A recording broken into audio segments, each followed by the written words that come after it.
What's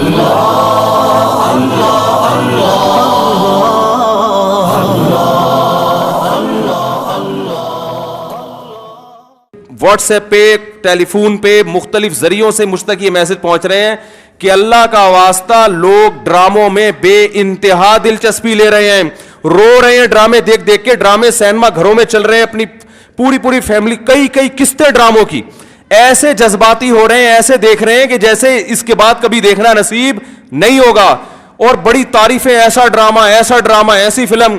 تو میرے بھائی یہ لغویات ہیں, یہ وہ چیزیں ہیں جن میں ٹائم ویسٹنگ کے علاوہ کچھ بھی حاصل نہیں ہوتا. تو جو لوگ ان چیزوں میں دلچسپی لے رہے ہیں, اللہ کے قرآن کے مطابق ان میں جنت کی علامت نہیں پائی جاتی. آپ ڈرامے دیکھتے دیکھتے قبر میں چلے جانا, یہ ڈرامے آپ کو اللہ کی جنت سے ہمیشہ کے لیے محروم کر سکتے ہیں. آپ کہہ سکتے ہیں انٹرٹینمنٹ ہے نا, تو یاد رکھو ایک انٹرٹینمنٹ جائز ہوتی ہے جو آپ کی صحت کے لیے اچھا ذریعہ بنتی ہے, آپ کے دماغ کو فریش کرتی ہے. ایک انٹرٹینمنٹ وہ ہوتی ہے جو آپ کے جذبات سے کھیلا جا رہا ہو اور آپ کو غلط میسج دیے جا رہے ہوں. ڈراموں سے, فلموں سے آج تک کوئی سیدھے راستے پہ نہیں چلا. ان ڈراموں نے, ان فلموں میں نے ہمارے فیملی سسٹم کو تباہ کر دیا ہے. کیسے کیسے ڈرامے دکھائے جا رہے ہیں. طلاق دینے کے بعد بیوی اسی گھر میں رہ رہی ہے. آپ بتاؤ, جب ہماری بچیاں یہ چیزیں ڈراموں میں دیکھیں گی تو طلاق کا جو اسلام نے کانسیپٹ دیا اس کا وہ تباہ ہو جائے گا کہ نہیں ہو جائے گا. بار بار ڈراموں میں حلالہ دکھایا جا رہا ہے, حلالہ. تو کیا میسج جائے گا ان جوان لڑکیوں اور لڑکوں کو جو یہ سب چیزیں دیکھ. مجھے ایک بات بتاؤ, میرے ایک دفعہ بیان شروع ہوئے, کچھ وقت میں نے طلاق کا جائز طریقہ بیان کیا تھا, اسلام میں جائز طریقہ کیا ہے. میں نے 2-3 قسطیں ریکارڈ کروائیں, کمپلیٹ کیا, اس کے بعد 1 سال تک موضوع نہیں چھیڑا. لوگوں نے مجھے کہا دوبارہ, میں نے کہا نہیں, کیونکہ ایک چیز کو جب بار بار لوگ سنتے ہیں تو چاہے وہ صحیح سینس میں بھی سنیں, ان کی نظر میں وہ چیز ہلکی ہو جاتی ہے. میں نے کہا بار بار ایک ٹاپک چھیڑوں گا تو ایسا نہ ہو گھر میں طلاقیں شروع ہو جائیں. سمجھ میں آ رہی ہے بات؟ او بھائی, ایک چیز کتاب کی حد تک کہ شریعت نے بتا دی, ایک دفعہ بتا دی, بار بار اسی کو, تو کیا ہوتا ہے, آپ ایک چیز کو بار بار جب سنو گے تو جو چیز انسان بار بار سنتا ہے زبان پر وہ ہلکی ہو جاتی ہے. میں نے کہا اس سے گھروں میں طلاق کا ریشو بڑھنے کا خطرہ کم نہیں ہوگا, ایک چیز کو بار بار ریپیٹ کیا جائے. تو بتاؤ, ڈراموں میں بار بار طلاقیں دکھائی جا رہی ہیں کہ نہیں دکھائی جا رہی ہیں؟ فلاں کی پھڈا ہوا, اس نے اس کو طلاق دے دی, ڈیورس پیپر بھیج دیے, وہ طلاق دے, وہ اس نے وہاں شادی کر لی, ادھر طلاق لے لی, ادھر آ گئی, وہ حلالہ ہو گیا, فلانا ہو گیا, ڈمکانا ہو گیا. جب یہ چیزیں گھروں میں چلیں گی, آپ کو کتنا ہی اچھا ڈرامہ لگے, تو یاد رکھو آپ کی نسلیں تباہ ہو جائیں گی. مائیں بچیوں کو سکھاتی تھی, بیٹا ڈولی جا رہی ہے تو اب جنازے کی کھٹولی آئے گی واپس. بتاتے تھے نہیں بتاتے تھے؟ ہم تو بچپن میں سنتے تھے, بھائی ڈولی جا رہی ہے اب جنازے کی کھٹولی آئے گی, طلاق لے کے نہیں آنا. ہاں جہاں جائز طلاق ہے ہم تو کہتے ہیں کہ وہ جائز ہے, اس میں اتنا ظلم جائز نہیں ہے کہ بچی کو بیڑا غرق کر دیا پھر بھی آپ, لیکن اصول تو یہی ہے نا کہ یہ بری چیز ہے. جب بار بار کلچر میں یہ چیز دکھائی جائے گی, شوہر نے تھپڑ مارا بیوی کو, وہ عدالت چلی گئی خلا لینے کے لیے. ہر گھر میں تھپڑ بھی ہوتا ہے, ہر گھر میں گالی گلوچ بھی ہوتا ہے, یہ تو نارمل چیز ہے. تھپڑ مارنا صحیح نہیں ہے, اچھا کام نہیں ہے کہ شوہر بیوی پہ ہاتھ اٹھائے, لیکن سب کچھ ہوتا ہے گھروں کے اندر, وہ بعد میں سب سیٹ ہو جاتا ہے. لیکن ڈراموں میں جب دکھایا جائے گا شوہر نے بیوی پہ تھپڑ اٹھایا, ہاتھ اٹھایا اور وہ چلی گئی عدالت سے خلا لینے, تو کل کس مرد نے غصے میں کسی عورت پہ ہاتھ اٹھا لیا تو وہ عدالت کا دروازہ نہیں کھٹکھٹائے گی کیا؟ اس تھپڑ کی تلافی 100 دفعہ ہو سکتی ہے, مرد منا سکتا ہے, لیکن عدالت سے جب ڈیورس ہوگی اس کی تلافی نہیں ہوگی. مرد کے دل میں نفرت پیدا ہوگی, اس سے مجھ سے طلاق کیوں مانگی, کیوں گئی ہے ڈیورس لینے کے لیے, بچے تباہ برباد ہو جائیں گے. تو ان ڈراموں سے فیملی سسٹم کو جوڑا نہیں جا رہا, جوڑ کے نام پہ توڑا جا رہا ہے. اور میں نے اپنے دوست سے پوچھا, میں نے کہا یہ چیزیں تو فلموں میں پہلے زیادہ دکھائی جاتی تھی, تو ڈراموں پہ اتنا شور کیوں؟ انہوں نے ایک بڑی پوائنٹ کی بات کی. انہوں نے کہا کہ فلموں میں جو چیزیں دکھائی جاتی ہیں وہ نارمل ماحول سے ہٹ کر ہوتی ہیں. ڈرامے کا مطلب یہ ہوتا ہے کہ جو گھروں میں ہو رہا ہے وہ دکھایا جائے, تو اس کو لوگ زیادہ اڈاپٹ کرتے ہیں. کوئی آواز اٹھانے والا نہیں ہے, نہ حکومت کنٹرول کر رہی ہے, نہ کوئی کیمرہ والے اس پر کوئی نوٹس لے رہے ہیں. سینما گھروں میں چلنا شروع ہو گئے, صبح شام اتنے کلپ مجھے لوگ بھیج رہے ہوتے, یہ والا مفتی صاحب یہ سین دیکھیے بڑا ٹائٹ سین ہے. کیا ہو گیا تمہیں, پاگل ہو گئے ہو تم بھائی, کیا ہو گیا ہے؟ میں اپنے دوستوں سے کہتا ہوں, میں میٹنگیں کرتا ہوں بلا بلا کے کہ یار ٹائم کی بڑی کمی ہے, میرا سارا دن اسی پہ گزرتا ہے یار, بہت سارے کام کرنے ٹائم نہیں مل رہا. جب رات کو سونے کے لیے لیٹتا ہوں تو ندامت کے ساتھ, اللہ کی قسم میری یہ حالت ہے کہ یار آج بہت سارے کام کرنے تھے مگر آج بھی رہ گئے. ہم حیران ہو رہے ہیں, آپ 2-2 3-3 4-4 گھنٹے کیسے ٹی وی کے سامنے بیٹھ جاتے ہو؟ ٹائم کہاں سے آ رہا ہے آپ کے پاس؟ اتنا ٹائم ہونا اس کی علامت ہے آپ کا دنیا میں کوئی ویژن ہے ہی نہیں. جس کا کوئی ہدف ہوتا ہے اس کے پاس اتنا ٹائم نہیں ہوتا. تو یہ جو ڈراموں فلموں میں ٹائم ضائع کیا جا رہا ہے نا, خدا کی قسم موت کے وقت حسرت کا سبب بنے گا. موت کے وقت اللہ نے زندگی صرف ایک دفعہ دی ہے.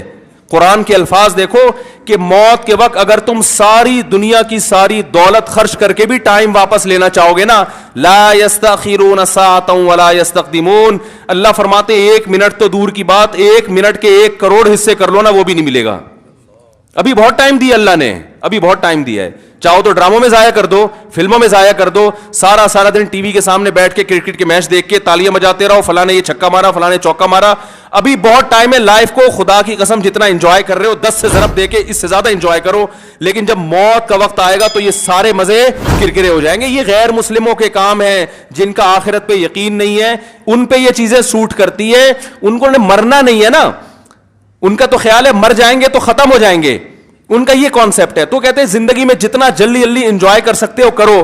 جس کا آخرت پہ یقین ہے اس کا کوئی ہدف ہوتا ہے کہ مجھے ایک زندگی ملی ہے, دوبارہ یہ زندگی نہیں. یہ ہندوؤں کا نظریہ ہے کہ 7 جنم ہوتے ہیں, اسلام کہتے ہیں ایک ہی جنم ہے, اس کے بعد قیامت آ جائے گی, دوبارہ کوئی جنم نہیں ملے گا. اور اللہ کو دیکھو, اللہ تعالیٰ حضرت عیسیٰ علیہ السلام کو موت دینے کے بعد بھی آسمانوں پہ اٹھا سکتے تھے نا, اور پھر قرب قیامت میں نازل کرتے. اللہ نے حضرت عیسیٰ کو زندہ آسمانوں پہ اٹھا کے یہ میسج دے دیا کہ جس کو قرب قیامت میں نازل کرنا ہے اس کو موت نہیں دوں گا, آخر میں موت دوں گا. اس لیے کہ مرنے کے بعد اٹھا لیتا تو تمہارے دماغ میں یہ تصور آ سکتا تھا کہ شاید ہمیں بھی موت کے بعد دوبارہ زندگی مل جائے. تو موت کے بعد تو پیغمبروں کو بھی نہیں ملتی, تمہیں کہاں سے ملے گی, ہمیں کہاں سے ملے گی بھائی زندگی. تو اپنے وقتوں کو برباد مت کریں, انجوائے کریں, ایسی چیزوں کو انجوائے کریں جس سے معاشرے میں ترقی ہوتی ہے. وہ بھائی جاگنگ کر لیا کرو, سوئمنگ کر لیا کرو, فٹ بال کھیل لیا کرو, تھوڑا سا ورزش ہو جائے گی, کولیسٹرول کم ہو جائے گا, فائدہ بھی ہوگا, انجوائے بھی ہوگا. ڈرامے سے کیا انجوائے کر رہے ہو بھائی تم بیٹھ کے, رو کیوں رہے ہو ڈرامہ دیکھ کے؟ وہ تمہارا کیا لگتا ہے جس کے ساتھ یہ ہو گیا, رو رہے بیٹھ کے جیسے پتہ نہیں کیا ہو گیا. دیکھو انسان کے جو اعصاب ہیں نا, اعصاب, ان میں اللہ نے محدود صلاحیتیں دی ہیں. میں نے ایک انگریز نفسیاتی ڈاکٹر تھا, اس کی ایک تحریر خود پڑھی تھی, کاش میں اس کو محفوظ کر لیتا تو آپ کو آج میں وہ تحریر دکھاتا. اس کی ریسرچ تھی کہ دنیا میں جو ڈپریشن, چیخو پکار, مار دھاڑ, چیزوں کو توڑ پھوڑ کا جو کلچر آیا ہے ڈراموں اور فلموں سے آیا ہے. یہ جو آج بچیاں ماں پہ چیختی ہیں نا, آپ ان کی ہسٹری چیک کریں, ڈرامے دیکھ کے چیختی ہیں. ماں نے کچھ تیز آواز میں بات کر دی, بچی ایک دم چلائے گی, کیونکہ اس نے ڈرامے میں لڑکیوں کو چیختے ہوئے بولو نا دیکھا. شوہر اگر غصہ کرے, نہیں کرنا چاہیے لیکن کرے, تو اسلام کہتا ہے تمہارا محسن ہے. اگر کسی کو سجدہ کرنے کی اجازت ہوتی تو نبی نے فرمایا کہ عورت کو حکم دیتا کس کو سجدہ کرے, شوہر کو. نبی نے عورت کے فائدے کے لیے یہ بات کہی ہے. شوہر کو یہ ہوگا کہ میری بیوی میرا احترام کرتی ہے, اونچ نیچ ہو جائے گی منا لے گا بعد میں, اس کو پتا ہے میری, برداشت کر لیتی ہے, خرچہ پورا کرے گا, جو تمیزدار شوہر ہیں. لیکن اگر وہ اس کو غصہ آیا ہوا ہے اور اس نے آگے سے اینٹ کا جواب پتھر سے دے دیا تو گھر چلے گا,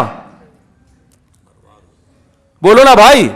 اور اگر بیوی نے کبھی الٹی سیدھی کر لی اور اس نے برداشت کرنے کے بجائے ڈرامہ دیکھا تھا, اس میں تھپڑ مارتے ہوئے دیکھا تھا, اس نے بھی رکھ کے ایک تھپڑ رسید کر دیا, تو اس سے گھر میں محبت کا ماحول پیدا ہوگا, بولو نا بھائی کیا ہو گیا. بلکہ میں تو اس سے آگے کہتا ہوں کہ ڈراموں میں جو میاں بیوی دکھائے جاتے ہیں وہ کوشش کرتے ہیں لڑکا ہینڈسم ترین تلاش کیا جائے اور لڑکی خوبصورت ترین.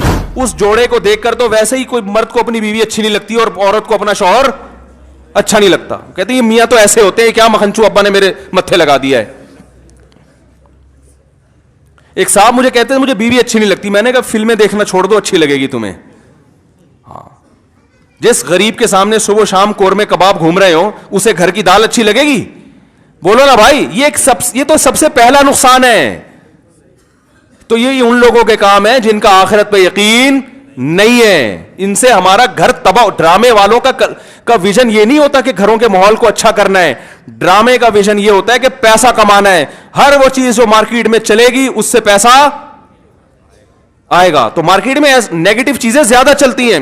میرے کلپ میں دیکھو, میں نے یوٹیوبرز کو ابھی کچھ کنٹرول کیا ہے. پورے بیان ماں باپ کے حقوق پر, بیوی بچوں کے حقوق پر چل رہا ہے, اللہ اس کے رسول کے حقوق پر. درمیان میں ایک لطیفہ آ گیا, لطیفہ سب سے زیادہ ہٹ ہوتا ہے. سمجھ رہے ہیں نا؟ تو لوگوں کو تو انٹرٹینمنٹ چاہیے, وہ مثبت چیزیں کم چلتی ہیں. تو اگر دیکھو ایک طیب اردوغان ہے نا, ترکی کا صدر, میں ڈراموں کو جائز نہیں کہتا, لیکن اس نے بھی ڈرامے بنائے. میں نہیں کہتا کہ وہ دیکھنا جائز ہے, لیکن پھر بھی ایک ویژن تو رکھا نا اس نے ذہن میں کہ خلافت عثمانیہ کا صحیح تصور دکھانا ہے, فیملی سسٹم کو جوڑنا ہے. ابھی طیب اردوغان کی ایک اسپیچ ہم نے سنی, اس نے کہا کہ اپنی قوم کو ترغیب دے رہے کم عمری میں شادیاں کرو. کیا ترغیب دے رہے اپنی قوم کو؟ کم عمری میں شادیاں کرو. ہم نے اپنی نسل کو بڑھانا ہے. ترکی کو افرادی قوت چاہیے. جب نسل بڑھے گی تو ہمیں فوج میں جوان زیادہ ملیں گے, ہمیں سائنسدان زیادہ ملیں گے, ہمیں تاجر زیادہ ملیں گے. ترکی مضبوط ہوگا. ایک ویژن ہوگا تو وہ ایسی تقریر کرے گا. ویژن نہیں ہے تو آپ کا مقصد صرف دولت, پیسے کمانا, مغربی طاقتوں کو خوش کرنا, تو وہ پیسے تو ان ڈراموں نے بہت کمائے. لوگ کہہ رہے ہیں بڑا کروڑوں اربوں روپے کا بزنس کر لیا ڈرامے نے. میں کہتا ہوں بھائی بزنس اربوں روپے کا کر لیا مگر کلچر کا بیڑا غرق کر دیا. تو بزنس تو میرے بھائی چرس بیچنے والا جتنا اچھا کرتا ہے نا, ہیروئن بیچنے والا, چرس کا بزنس زیادہ اچھا ہے یا ہیروئن کا؟ بتاؤ. ابے یہ گٹکے والے تو بےچارے, ان کا کوئی بزنس ہے جو گٹکے دکان کھول کے بیٹھے ہوئے ہیں؟ تو خود دوسرے سے گٹکے ادھار مانگ کے کھا رہے ہوتے ہیں. چرس کرو گے تو زیادہ پیسہ, اور اگر ہیروئن پہ آ گئے ارب پتی بن جاؤ گے. تو بزنس نہیں دیکھا جاتا, یہ دیکھا جاتا ہے اب قوم کو پیغام کیا دے رہے ہو. تو بھائی یہ حکومت نہیں کرے گی, یہ آپ نے کرنا ہے. اپنے گھروں کو آپ نے کنٹرول کرنا ہے. اپنے گھروں سے ٹی وی کو بند کریں, قابو میں لائیں. اس اگر رکھا ہوا بھی ہے تو اس کو ایک لمٹ کریں, قابو میں لائیں. دیکھیں کیا, اور بچے لیپ ٹاپ دیکھ رہے ہیں تو جا کے ہسٹری تو سرچ کریں کہ کیا دیکھ رہا ہے بیٹھ کے وہاں پہ. وہ بچیوں کو فون لے کے دیا ہوا ہے, بچوں کو تو چیک تو کریں کس سے باتیں. بھائی یہ فون ضرورت کی چیز ہے, یہ دوستیاں لگانے کی چیز نہیں ہے. دوستیوں میں ٹائم ضائع ہوتا ہے. ہم جب مدرسے گئے ہمارے حضرت نے سختی سے پابندی لگائی, کسی طالب علم کو کسی سے دوستی کی اجازت نہیں ہے, یہاں پڑھنے کے لیے آئے ہو. سمجھ رہے ہو نا, کس کے لیے آئے ہو؟ دوستی کی اجازت نہیں دی. ہاں کسی سے مناسبت ہوتی ہے وہ ایک الگ بات ہے, انسان گپ شپ کر لیتا ہے بس اس حد تک. شیخ الحدیث مولانا زکریا رحمۃ اللہ نے لکھا ہے نا کہ میں ظہر کی نماز میں کسی کے ساتھ کھڑا ہو کر, عصر میں بھی اسی کے ساتھ, تو میرے ابا پوچھتے ہیں تمہارا کیا لگتا ہے, بار بار اسی کے ساتھ کیوں کھڑے ہو رہے ہو, کیا لگتا ہے تمہارا یہ؟ تو ایک ویژن ہوتا ہے بھائی, اس ویژن میں اگر کوئی دوستی بھی آ رہی ہے تو ٹھیک ہے, اس کو بھی لے کے چلو. لیکن ہر وہ دوستی جو اس ویژن سے آپ کو ہٹا رہی ہے, بھائی پہلے ویژن ہے, پہلے مقصد ہے, پہلے منزل ہے, باقی چیزیں بعد میں. آپ ٹرین میں جاتے ہوئے آپ کی دوستی ہو گئی وسیم بھائی سے بڑی زبردست, اس نے ملتان میں اترنا, آپ کا ویژن پشاور ہے, اب آپ ملتان میں اتر گئے اس کے ساتھ. بھائی دوست پہلے ہوتا ہے, دوست پہلے. بھائی ٹھیک ہے پھر چلے جاؤ. یہ اگر اتنا اچھا ہے تمہیں اپنے گھر میں بٹھا لے گا اور چائے پلا کے ساری زندگی وہیں ٹھکانا دے دے گا تو چلے جاؤ. اگر آپ کو پتا ہے اتنا لفٹ یہ دوست نہیں کرائے گا تو بھائی بہن بہت اچھی دوستی تھی, السلام علیکم, پتلی گلی سے نکلو بس. تو یہ جو یونیورسٹی میں پڑھنے والے لڑکے ہیں نا, میں ان سے کہتا ہوں دوستی کرو, اپنی پڑھائی کا نقصان دوست کی خاطر نہیں کرو. کیونکہ جب تمہارے پاس پیسہ نہیں رہے گا نا, جو دوستوں پہ تم ٹائم ضائع کر رہے ہو, تو پیسہ تو جائے گا, دوست بھی چلے جائیں گے ساتھ میں. یہ دوست بھی جب تک ہیں جب تک پیسے ہیں, ٹھیک ہے نا. جب تم خود ان سے قرضہ لوگے, یار پان کے پیسے دے دے, گٹکے کے پیسے دے دے, تو جو جگری دوست ہے نا, جو تمہارے لیے آسمان سے ستارے توڑ کے لا رہا تھا, سب سے پہلے تمہیں دیکھ کے راستہ وہی چینج کرے گا. وہ گلی میں دیکھے گا وہ جگری دوست آ رہا ہے, بولے گا ادھر نکل لے یار, کیونکہ ادھر جو آ رہا ہے وہ جگری نہیں ہے, اس کو برداشت کر سکتا ہوں, اس کو برداشت نہیں کر سکتا. تو جب کچھ کام کے بن جاؤ گے, دوستیاں تو تمہاری طرف دوڑ کے آئیں گی. سمجھ رہے ہو کہ نہیں سمجھ رہے؟ پھر تمہارے پاس لفٹ کرانے کا ٹائم نہیں ہوگا. تو اپنے آپ کو کچھ بنا لو میرے بھائی, ڈراموں میں ٹائم ضائع نہیں کرو, فلموں میں ٹائم ضائع نہیں کرو. یہ تو کمانے کے دھندے, ان کو کمانے دو. تم اپنا پیسہ ان پہ کیوں خرچ کر رہے ہو بھائی؟ تم کسی اور چیز پہ